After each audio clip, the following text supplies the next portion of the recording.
ಸೇರಿ 5 ಆರೋಪಿಗಳ ಸ್ಥಳಾಂತರ ವಿಚಾರಕ್ಕೆ ಸಂಬಂಧಪಟ್ಟಂತೆ ಬಳ್ಳಾರಿ ಜೈಲಿಗೆ ಶಿಫ್ಟ್ ಆದೇಶ ಇವತ್ತು ಪ್ರಕಟ ಆಗುತ್ತೆ. ದರ್ಶನ್ ಸೇರಿ 5 ಆರೋಪಿಗಳ ಸ್ಥಳಾಂತರ ವಿಚಾರಕ್ಕೆ ಸಂಬಂಧಪಟ್ಟಂತೆ ಬಳ್ಳಾರಿ ಜೈಲಿಗೆ ಶಿಫ್ಟ್ ಆದೇಶ ಇವತ್ತು ಪ್ರಕಟ ಆಗುತ್ತೆ. ಇವತ್ತು ಶಿಫ್ಟ್ ಅನ್ನ ನಿರ್ಧರಿಸಲಿದೆ ನ್ಯಾಯಾಲಯ. ಇವತ್ತು ಆದೇಶವನ್ನು ಹೊರಡಿಸಲಿದೆ, ವಿಚಾರಣೆಯನ್ನು ನಡೆಸಲಿದೆ. 57ನೇ ಸಿಟಿ ಸಿವಿಲ್ ಕೋರ್ಟ್ ನಂತರ ಆದೇಶವನ್ನು ಹೊರಡಿಸಲಾಗುತ್ತೆ. ದರ್ಶನ್, ಜಗದೀಶ್, ಲಕ್ಷ್ಮಣ್, ನಾಗರಾಜ್, ಪ್ರದೂಷ್ ರವರ ಸ್ಥಳಾಂತರ ವಿಚಾರ ಇವತ್ತು ಆದೇಶ ಪ್ರಕಟ ಆಗುತ್ತೆ. 5ರನ್ನ ಶಿಫ್ಟ್ ಮಾಡಲು ಒಂದು ಅರ್ಜಿಯನ್ನು ಸಲ್ಲಿಸಲಾಗಿತ್ತು. ಕೋರ್ಟ್ಗೆ ಅರ್ಜಿಯನ್ನು ಸಲ್ಲಿಸಿದ್ರು ಜೈಲಾಧಿಕಾರಿಗಳು. ಕೋರ್ಟ್ಗೆ ಆಕ್ಷೇಪಣೆಯನ್ನ ಸಲ್ಲಿಸಿರುವ ಆರೋಪಿಗಳು ಈಗಾಗಲೇ ಆಕ್ಷೇಪಣೆಯನ್ನ ಕೂಡ ಸಲ್ಲಿಸಿದ್ದಾರೆ. ವಿಚಾರಣೆಯನ್ನು ನಡೆಸಿ ಇವತ್ತು ನ್ಯಾಯಾಲಯ ಆದೇಶವನ್ನು ಪ್ರಕಟಿಸುತ್ತೆ. ದರ್ಶನ್ ಅವರಿಗೆ ಬೆಡ್ ದಿಂಬು ಅರ್ಜಿಯು ಕೂಡ ಇವತ್ತು ವಿಚಾರಣೆಯನ್ನು ನಡೆಸ್ತಾರೆ.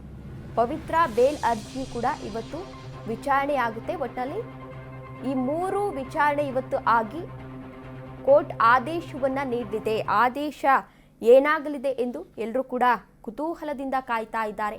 ಪವಿತ್ರ ಗೌಡಗೆ ಅಶ್ಲೀಲ ಮೆಸೇಜ್ ಅನ್ನ ಕಳುಹಿಸ್ತಾ ಇದ್ದ ಎಂಬ ವಿಚಾರಕ್ಕೆ ಸಂಬಂಧಪಟ್ಟಂತೆ ಈಗಾಗಲೇ ರೇಣುಕಾಸ್ವಾಮಿ ಹತ್ಯೆ ಮಾಡಲಾಗಿತ್ತು. ಈಗಾಗಲೇ ಎಲ್ಲ ಆರೋಪಿಗಳನ್ನ ಬಂಧಿಸಲಾಗಿತ್ತು. ಎಲ್ರಿಗೂ ಕೂಡ ಪರ್ಮನೆಂಟ್ ಬೇಲ್ ಸಿಕ್ಕಿತ್ತು. ಅದಾದ ಮೇಲೆ ಸುಪ್ರೀಂ ಕೋರ್ಟ್ಗೆ ಬೇಲನ್ನ ರದ್ದು ಮಾಡಬೇಕು ಅಂತ ಅರ್ಜಿ ಸಲ್ಲಿಸಲಾಗಿತ್ತು. ಈಗಾಗಲೇ ಬೇಲ್ ರದ್ದಾಗಿದೆ.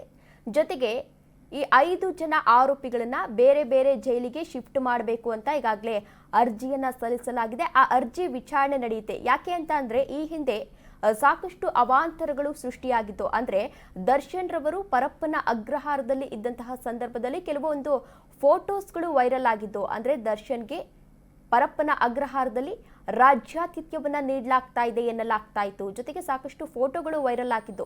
ದರ್ಶನ್ ಒಂದು ಕೈನಲ್ಲಿ ಕಾಫಿ ಮಗ್, ಮತ್ತೊಂದು ಕೈನಲ್ಲಿ ಸಿಗರೇಟ್ ಅನ್ನ ಇಟ್ಕೊಂಡು ರೌಡಿ ಶೀಟರ್ ಜೊತೆ ಕೂತಿರುವಂತಹ ಫೋಟೋಗಳು ವೈರಲ್ ಆಗಿತ್ತು. ಈ ಬಾರಿಯೂ ಕೂಡ ಆ ರೀತಿ ಆಗಬಾರದು, ರಾಜ್ಯಾತಿಥ್ಯವನ್ನ ನೀಡಬಾರದು ಎನ್ನುವ ಕಾರಣಕ್ಕೆ ಈಗಾಗಲೇ ಬಳ್ಳಾರಿ ಜೈಲಿಗೆ ಶಿಫ್ಟ್ ಮಾಡಬೇಕು ಅಂತ ಅರ್ಜಿಯನ್ನ ಸಲ್ಲಿಸಲಾಗಿದೆ. ಇವತ್ತು ಅರ್ಜಿ ವಿಚಾರಣೆ ನಡೆಯುತ್ತೆ. ಏನಾಗಲಿದೆ ಅಂತ ಎಲ್ಲರೂ ಕೂಡ ಕುತೂಹಲದಿಂದ ಕಾಯ್ತಾ ಇದ್ದಾರೆ. ಅದರ ಜೊತೆಗೆ ಪವಿತ್ರ ಗೌಡ ಅವರು ಸಿಂಗಲ್ ಪೇರೆಂಟ್ ಆಗಿದ್ದಾರೆ. ಅವರಿಗೆ ಜಾಮೀನು ಬೇಕು ಅಂತ ಅವರ ಪರ ವಕೀಲರು ಕೂಡ ಈಗಾಗಲೇ ಅರ್ಜಿಯನ್ನ ಸಲ್ಲಿಸಿದ್ರು. ಅದರ ಅರ್ಜಿ ವಿಚಾರಣೆ ಕೂಡ ಇವತ್ತು ಆಗುತ್ತೆ. ಅದರ ಜೊತೆಗೆ ದರ್ಶನ್ ಅವರು ನನಗೆ ಮಲಗಲಿಕ್ಕೆ ಸಾಧ್ಯ ಆಗ್ತಾ ಇಲ್ಲ, ಬೆನ್ನು ನೋವಿದೆ, ಆ ಹಿನ್ನೆಲೆಯಲ್ಲಿ ನನಗೆ ಒಂದು ಹೊಸ ಹಾಸಿಗೆ ದಿಂಬನ್ನ ಕಳುಹಿಸಿ ಅಂತ ಅರ್ಜಿಯನ್ನ ಸಲ್ಲಿಸಿದ್ರು. ಈ 3 ಅರ್ಜಿ ವಿಚಾರಣೆ ಇವತ್ತು ಕೋರ್ಟ್ ನಡೆಸಲಿದೆ. ಏನಾಗಲಿದೆ ಅಂತ ಎಲ್ಲರೂ ಕೂಡ ಕಾತುರದಿಂದ ಕಾಯ್ತಾ ಇದ್ದಾರೆ.